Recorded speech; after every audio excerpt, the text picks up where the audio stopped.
क्यों ना ना। नमस्कार दोस्तों, पहाड़ी खबरनामा पर एक बार फिर आप लोगों का स्वागत है। और उत्तराखंड के पहाड़ी क्षेत्रों में बने पावर प्रोजेक्ट इस सोच के साथ बने थे कि उत्तराखंड का विकास होगा, यहाँ के लोगों को रोजगार मिलेगा और जो पावर प्रोजेक्ट से जो कमाई होगी उससे सरकार का भी राजस्व बढ़ेगा। लेकिन आज तमाम पावर प्रोजेक्ट जो हैं जगह जगह बने हुए हैं। अगर हम भिलंगना घाटी की बात करें तो दो दो पावर प्रोजेक्ट हैं, गुत्तू पावर प्रोजेक्ट है, इसके साथ ही फलेंडा हाइड्रो पावर प्रोजेक्ट है। तो लेकिन क्या इन पावर प्रोजेक्ट से उत्तराखंड का भला हो पा रहा है? क्या स्थानीय लोगों को रोजगार मिल पा रहा है? क्या जो सीएसआर मद है उसका सदुपयोग हो पा रहा है? तो हमारे साथ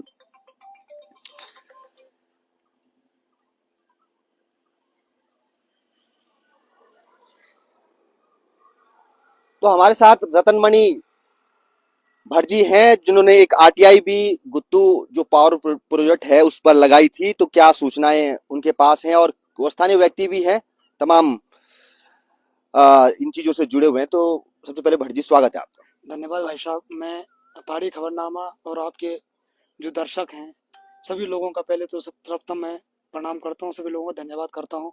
और आपका भी धन्यवाद करता हूँ कि आप भी जो है जन मुद्दों को लेकर कभी न कभी किसी क्षेत्र के किसी भी मुद्दे को लेकर जो लाइव आते हैं। आपका भी धन्यवाद करता हूँ। भट्ट जी, जो पावर प्रोजेक्ट हैं उनकी पीछे, उनको बनाने के पीछे सोच ये थी कि क्षेत्र का विकास होगा, लोगों को रोजगार मिलेगा और जो तमाम जो सीएसआर मद है जिससे वो जो कमाई करेंगे उसकी जो सीएसआर मद है उससे क्षेत्र का भला होगा। क्या लग रहा है आपको, गुत्तू में आपके यहाँ पावर प्रोजेक्ट बने हुए कई साल हो गए, कितना लोगों का भला वहां पे हो पाया है स्थानीय स्तर पे? दरअसल में शैलेंद्र भाई मैं आपको बता देना चाहता हूँ, ये सरकार की पॉलिसी थी कि जो है पहाड़ी क्षेत्रों में जो है बड़े बड़े पावर प्रोजेक्ट लगे और उस क्षेत्र का डेवलपमेंट हो। क्योंकि बड़ी बड़ी कंपनियां आएंगी, वो अपने वहाँ पे सीएसआर फंड लगाएंगी, उस क्षेत्र को डेवलप करेंगी। उस क्षेत्र से बिजली उत्पादन सरकार को दो फायदा होगा। एक तो बिजली उत्पादन होगा, दूसरा उस क्षेत्र के जो लोकल रास्ते हैं, जो लोकल कोई भी परिसंपत्ति है उसको जो है वो डेवलपमेंट करेंगे। लेकिन ये कभी कुछ नहीं हुआ है। जितने भी पावर प्रोजेक्ट बन रहे हैं सब ऐसे ही अपना पैसा कमा रहे हैं और जो लोग इनसे जुड़े हुए हैं उन लोगों तक वो पैसा जा रहा है। बाकी जनता जिनको जो प्रभावित हैं उन तक जो लाभ नहीं मिल पा रहा है। क्योंकि देखने को ये मिला कि हमारा जो पावर प्रोजेक्ट गुत्तू में जो बना है बीएचपीएल, तो उसको बने हुए आज जो है 2012 से आज तक वो संचालित हो रहा है। लेकिन हमारा उस पावर प्रोजेक्ट से जो है 50 से 60 लाख के एवरेजन पर ईयर सीएसआर फंड जो है कंपनी को क्षेत्र में डेवलपमेंट में लगाना चाहिए था, लेकिन वो लगा ही नहीं है।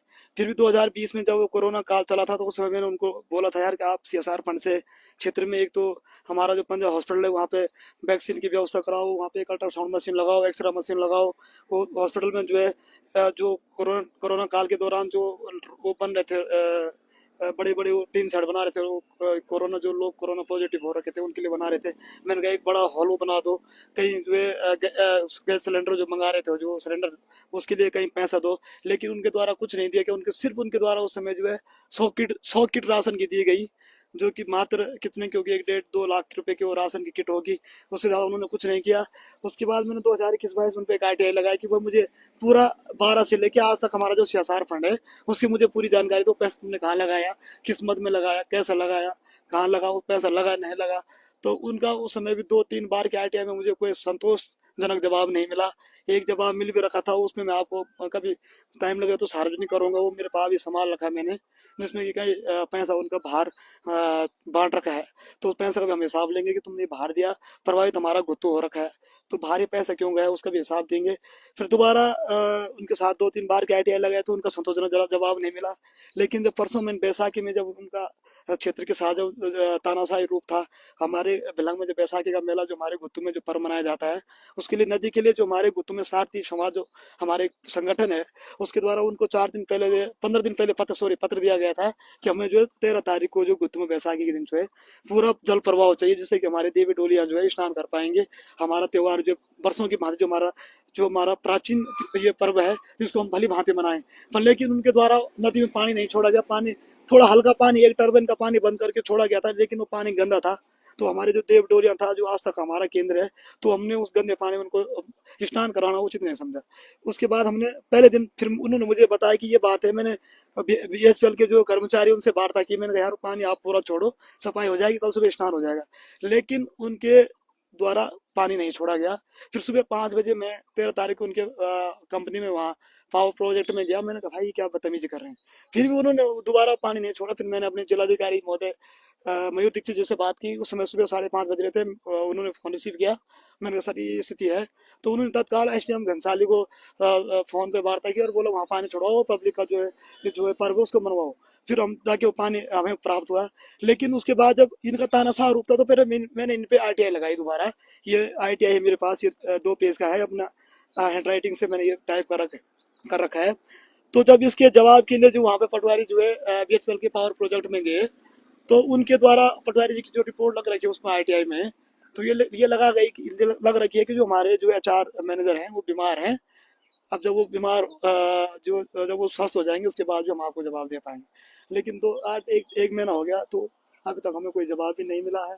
लेकिन ये शिक्षा स्वास्थ्य की स्थिति बेहतर करने का एक सपना लोगों ने देखा था कि अगर जो है हाइड्रो पावर प्रोजेक्ट जो है आसपास लगेंगे तो उनसे जो सीएसआर मद मिलेगी वो स्थानीय स्तर पर खर्च होगी, स्वास्थ्य और शिक्षा के क्षेत्र में बेहतर काम होंगे। कितने बेहतर काम आपके गुत्तू में हो रहे हैं?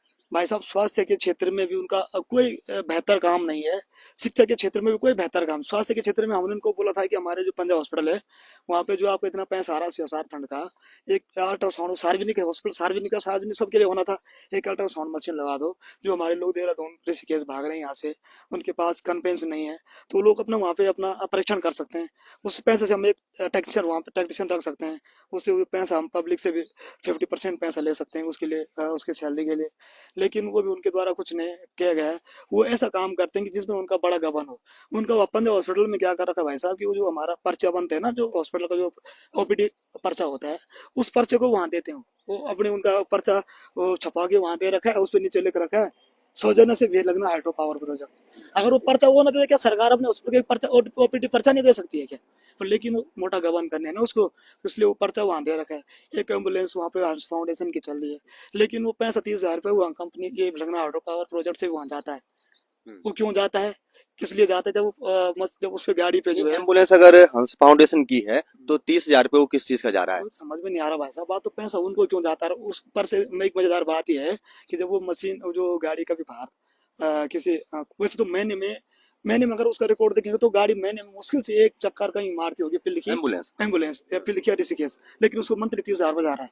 कोई दिक्कत नहीं, हमारे एक भाई को रोजगार मिला, अच्छी बात है, ठीक है, कोई बात नहीं, उसको गाड़ी में रोजगार मिला। लेकिन उसके बावजूद जब वो गाड़ी यहाँ से जाती है तो अगर वो पिल किसी पेशेंट को ला रहा है तो उससे 500,000 रुपये लेता है। वो भी पैसे लेते हैं फिर? हाँ, एक दिन मैं स्वयं किसी मरीज को लेकर इमरजेंसी मुझे जाना पड़ा इस केस एम्स में, तो मेरे से 3500 रुपये लिए। मैंने उनको सवाल भी किया, मैंने कहा भाई जब भी पैसा यहाँ से इधर से ऐसा इकट्ठा हो रहा है, कुछ हंस फाउंडेशन से आ रहा है, कुछ मिलन हाइड्रो पावर प्रोजेक्ट दे रहे, तो फिर हमसे तुम पैसे क्यों ले रहे हो?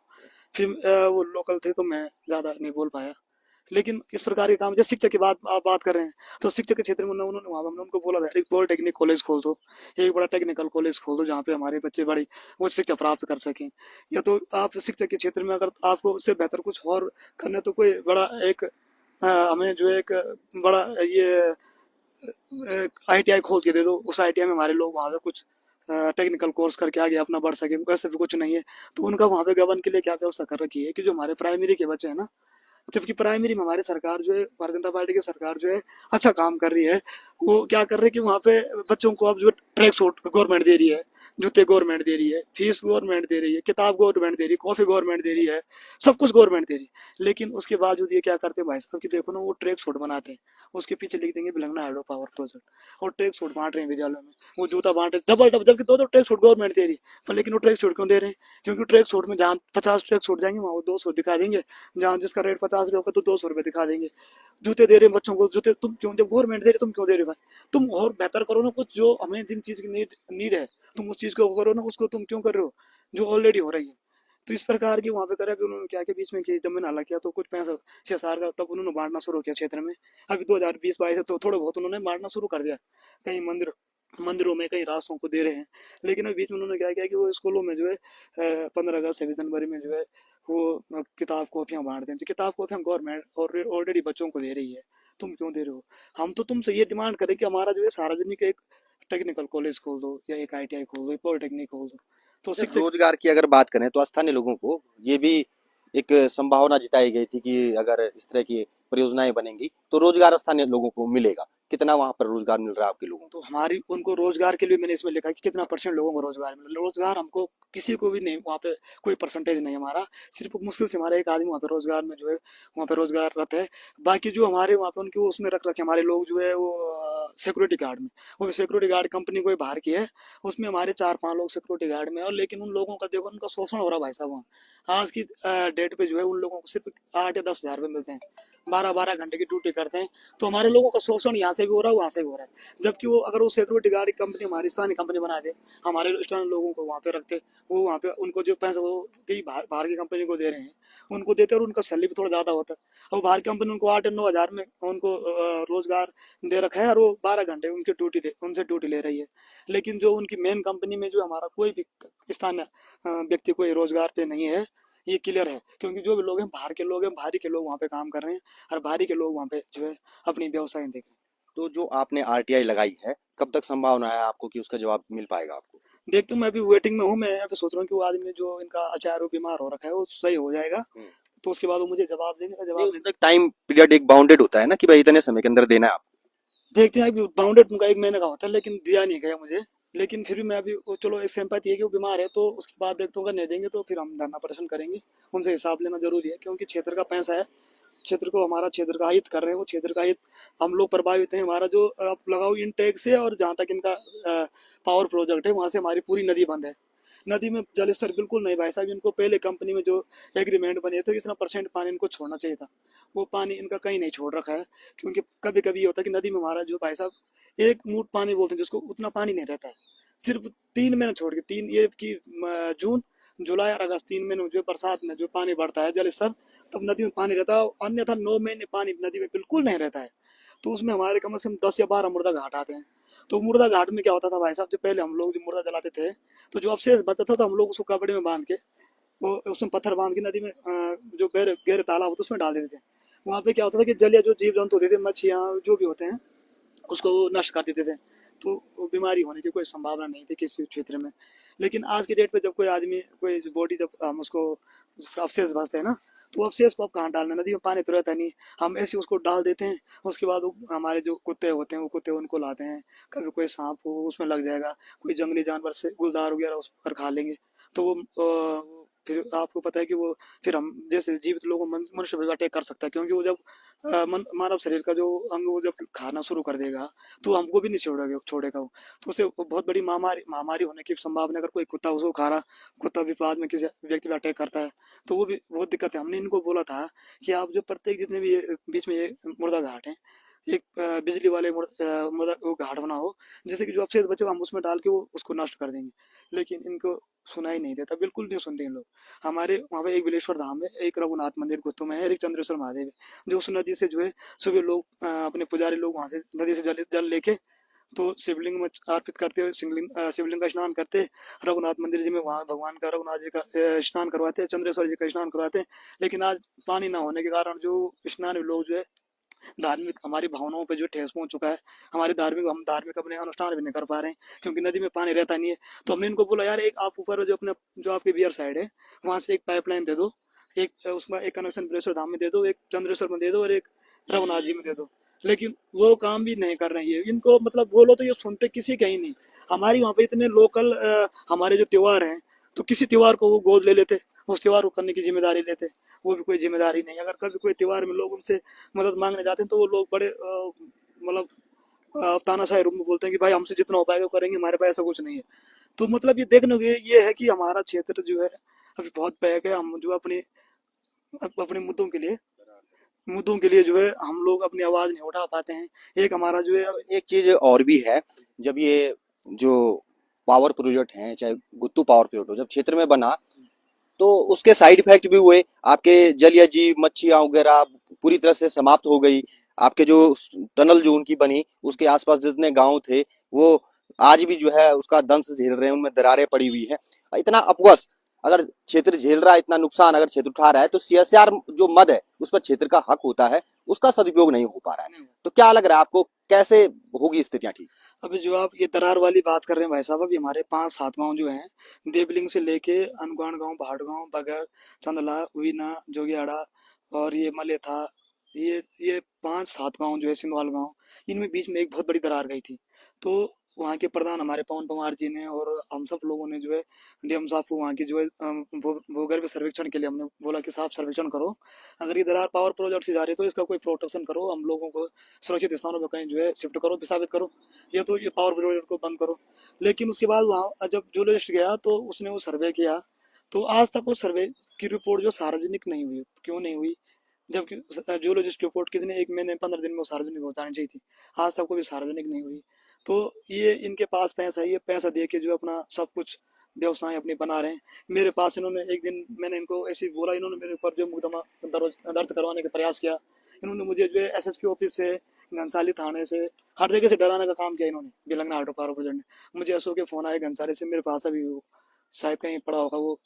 तो एसओ साहब कह रहे कि तुम बिलंगना हाइड्रो पावर प्रोजेक्ट को परेशान मत करो, वो ऐसा अलाना फलाना। एक सुखपाल सिंह मान था यहाँ पे लसो, तो वो तो बिल्कुल ही बदतमीज आदमी था, मैं तो साफ बोलूंगा भाई साहब। उसने पब्लिक का, उसने कहीं भी कोई हित नहीं किया उसने। अभी हमारे वर्तमान संदीप थपलियाल जी देखो कितना अच्छा पब्लिक के साथ डील है, इससे पहले जो अन्य भी थे तो बढ़िया डील था। लेकिन सुखपाल सिंह मान जो है पब्लिक हित में बिल्कुल नहीं, तो वो आदमी को पता नहीं क्यों एसओ बनाता है, क्यों बनाते हैं ऐसे आदमी को। क्योंकि एसओ जो एक थानाध्यक्ष होता है वो जनता का वो सेवक होता है, तो उसको एक अच्छे व्यक्ति को जो जो जनता की साजिश के चलाई नहीं हुआ, ऐसे व्यक्ति को बना देना चाहिए था। तो सुखपाल सिंह मान जी मुझे फोन करते हैं कि रतनमणि तू डैम वालों को परेशान क्यों करता है भाई? अबे पहले तो मेरी भी सुन ले, तू एकदम से बोल रहा कि परेशान करते हैं, पहले हमारी समझ तो देख, हमारी भी तो देख ले। वो डैम वाले को ये पूछे कि तुम क्या कर रहे हो वहाँ पे, तुम्हारी तो कुछ गलतियां होगी, रोटी दोनों हाथ से लगती हैं, तुम्हारी तो कुछ कमजोरियां होगी तुम, या मैं उनके लिए व्यक्तिगत अपने लिए मांग रहा हूँ डैम वालों से, तू बोलना, तू बोल मुझे कि यार तू व्यक्तिगत के लिए उनको क्यों प्रेशर बना रहे हैं। हम क्षेत्र हित के लिए बात करते हैं, हमारा तो व्यक्तिगत कोई पूछे कहीं बताया हमारे, हमने कहीं व्यक्तिगत कोई अपने लिए कहीं कोई कुछ बोला? हमारा कोई राजनीतिक मुद्दा नहीं भाई साहब। हमें जो है ये नहीं कि मुझे कोई पद के लिए कोई किसी पद की लालसा है, मैं ऐसा कोई मुझे जो है, ऐसा मेरा कोई उद्देश्य नहीं कि मैं किसी पद की परिप्रेक्ष्य में जो है ये इस प्रकार के काम करता हूँ। मैं तो सामाजिक काम करता रहता हूँ, मेरा हर जगह बिल्कुल। तो बड़ा सवाल ये है कि जो तमाम परियोजनाएं, जो पावर प्रोजेक्ट, चाहे वो घुत्तू पावर प्रोजेक्ट हो या फिर अन्य पावर प्रोजेक्ट जो भी हो, ये जो बने थे, इनका सामाजिक भी एक दायित्व था, सामाजिक भी एक जिम्मेदारी थी। हालांकि जिस तरह से रतनमणि भाई बोल रहे हैं, उससे तो ऐसा लग रहा है कि इन पावर प्रोजेक्ट की जो कंपनियां, ये बड़ी बड़ी कंपनियां हैं, इन्होंने केवल पैसा छापने की मस्तू में हमारे लग रहे हैं। खैर, आरटीआई रतनमणि भाई ने लगाई है, जल्द उसका जवाब भी आएगा और फिर जो है एक बार हम आपके सामने इसी मुद्दे को लेकर के आएंगे। धन्यवाद।